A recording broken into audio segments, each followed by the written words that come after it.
All right, so in order to test the amount of current going through the LED, we need to do a couple of things. First, we need to set the current meter to a current mode. I've set it to 200 milliamps there. That's the range, because I'm guessing it's going to be around 50 milliamps. If you think it might be more, you should go to the 10 amp range. But then, okay, so I'm in 200 milliamp range right now. And then what we need to do is first make sure your circuit works, and then we need to sort of break your circuit. So current is measured by looking, by putting the meter in series with the circuit.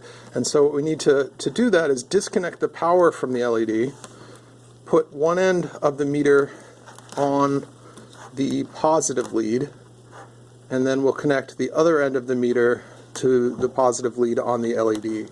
So now that current meter is acting like a wire that is transmitting the power. And so what we see here, if I set the meter, is we're getting some amount of current through it.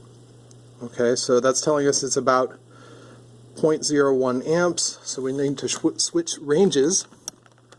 In order to do that, we'll go down to 200 milliamps, switch the lead over, and it's important that you test to make sure you're not over 200 milliamps, because we could damage the meter if we have the positive lead plugged in to the milliamp range and the current was higher. So now what we'll do is go ahead and connect the positive here, connect positive here, and we see we've got something like 14 milliamps. We'll just let it sit for a second.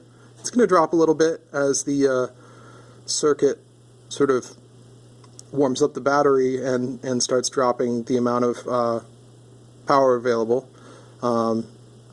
So then we take it off, we can see that it turned off.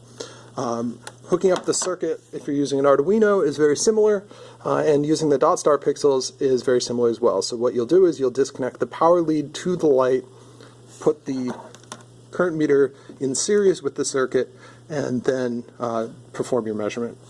Performing the voltage measurement is a little simpler. So in that case, we have the circuit running, and we connect the meter in parallel.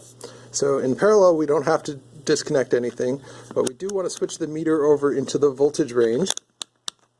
I've got it in the 20 volt range. That should be more than enough. The 200 would be too much, and the 2 would be too little because we're using a 3 volt battery. I connect up positive to positive and negative to negative with the circuit running, and I can see the LED has about 2 volts across its leads.